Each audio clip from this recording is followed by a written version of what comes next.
future of the monarchy, after seeing the figures and realising how much value for money we get out of the Queen and the family, the royal family, is this. £1 a week should be... anybody should be prepared to pay £1 a week, every adult citizen in this country, to fund the monarchy if it's necessary. But it's not even necessary, £1 a week, 62p a year. Yeah. Now, a chap we just had on from Republican group, Graham Smith, said, oh, well, there's hidden costs and all that. OK, well, we'll cover the hidden costs then with the £1 a week that I'm talking about. £1 a week's too much money. I mean, why would you want to pay £1 a week? That's £52 a year. That's quite a lot of money for some people, you know. I know it may not be much for everybody. No, but it's still quite a lot of money over the course of a lifetime. It's hundreds and hundreds of pounds over the course of your lifetime. And the point is this, why should we be subsidising what is an outmoded... Well, I'm sorry. In my view... No, if you're paying £1 a week, you are subsidising an outmoded lifestyle for some overprivileged people who don't really deserve to be there. The Queen is great, but after she's gone, I don't think we should keep this thing going at all. I don't believe anybody actually thinks that we should keep it going, because Charles is a waste of space, and I don't know what qualifies Prince William. You say, you know, he's going to be the great representative of this country. How is he a fantastic young man? Because what's he ever done in his life? Because he's a bright,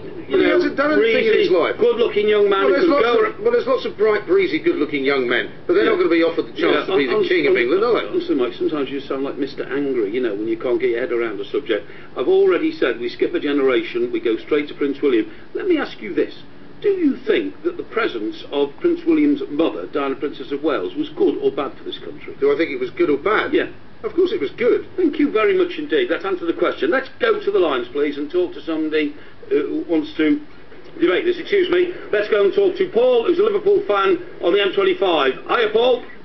Hi, how you doing, guys? Yeah. Great show. Yeah, very good, thank you. Yeah, go on. Right. Personally speaking, for me, I would rather pay £3 a week, and I would give £1 each to the fire brigade, the schools, and the hospitals. Well, you already do that. You already do that in your massive taxes that we pay in this country at 50%. Yeah. I'd still rather do that than give £1 a week to the Queen and that lot. Why? What's the problem with that? Well, she don't do nothing for me, mate. Oh, well, she might not do nothing for you, but she does a load for the country. At the moment, she's in Canada, right? So Canada turn out the whole of the regalia of what used to be a former colony, which is now a self-established and rather efficient country, to pay homage to the Queen. Without a royal family, you should add, right? No, they have a royal family. It's called the Queen. She is their royal family. They don't have their own royal family. They have our royal family because they're still a member of the Commonwealth. But they don't want our royal family. They certainly do. Why would they turn out all the regalia to greet her for the politicians? I'm talking about the people. Fourth time in her reign. Paul, I mean, all you said so far is everything rather negative and bland. Can't you see the value of having a royal family?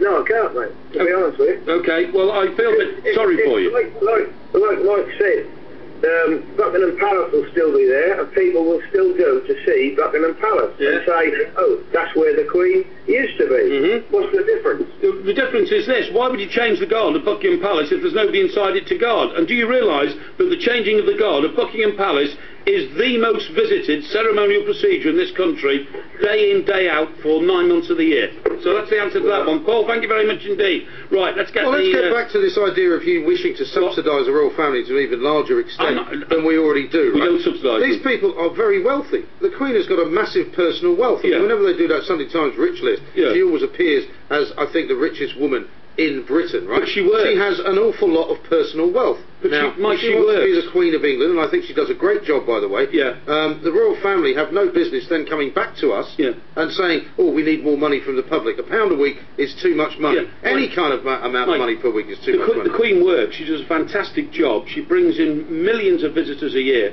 as head of the royal family. What you're saying is this. You're saying, oh, actually, Paul McCartney's very wealthy, so when we go to his concert at the O2, why should we have to pay to go and see him? Yeah, we don't. Because he's working, and the Queen is working. Hang on a second.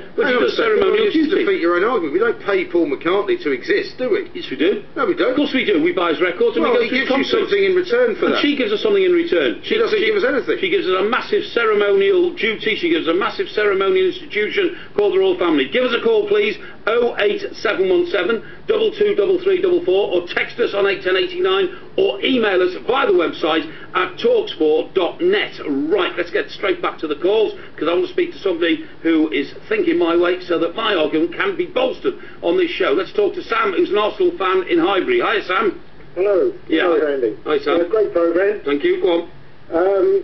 Well, you've got to remember that the Queen was born into this money, and you can't help where you're born. I wasn't born a rich man myself. I just come from working class parents. None of us were. Yeah, go on. Yeah, and I was born 1952, so I've never known anything else. Right. But in the late 70s, early 80s, I done coach driving. The coach industry heavily depends on the royal family, changing of the guard, going to town London and touring around London and seeing the sights of London.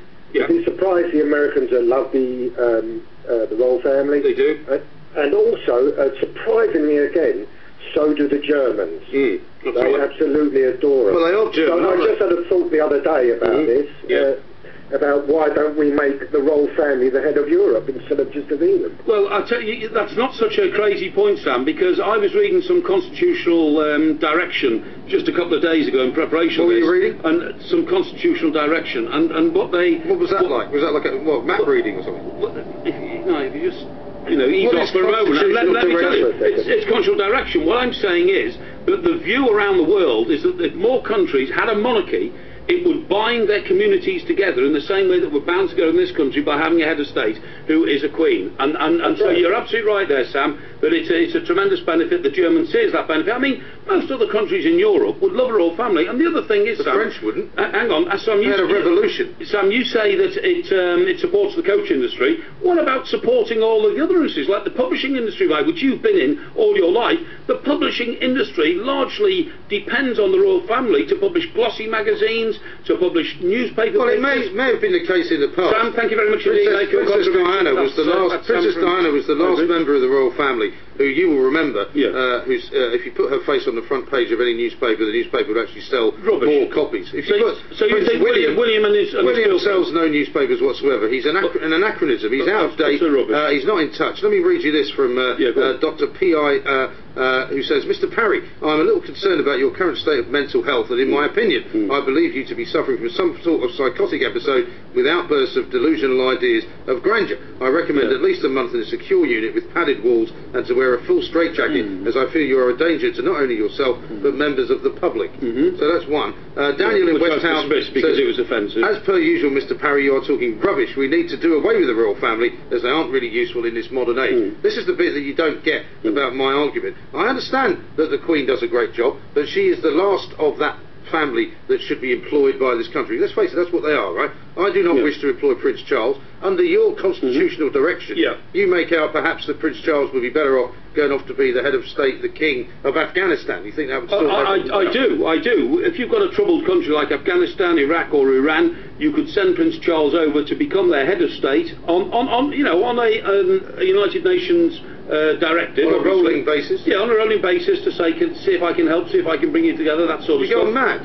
No, I'm not mad at all. In fact, no, I'm not. I just think a bit more broadly than other people do. Right, email here. Well said, Chubby. I think that's a sort of backhanded compliment to me. Comes from a guy called Dave in Bromley. Well said, Chubby. I totally agree with you, Mike. The royal family are fantastic. We blow billions every year on a massively bloated welfare state and other stupid things. Long live the Queen and bring on King William, says Dave in Bromley. Dave, thank you very much indeed. But surely the point is now that we have an opportunity when the Queen either abdicates or ceases to be the Queen, the best thing that we could do as a modern, forward-thinking democracy is to just do away with it. Give them some kind of ceremonial role, if you like, but not anymore as the head of state. I think it makes us the laughing stock. You can't have a ceremonial royal family because they're not a royal family. They're not. They've got to be head of state. Well, that's what they do in a lot of countries. They do that in Holland. Where they don't cycle about. They do it in Denmark. They do it in Sweden, but they don't rate. They just don't rate, Mike. Right, give us a call, please. 08717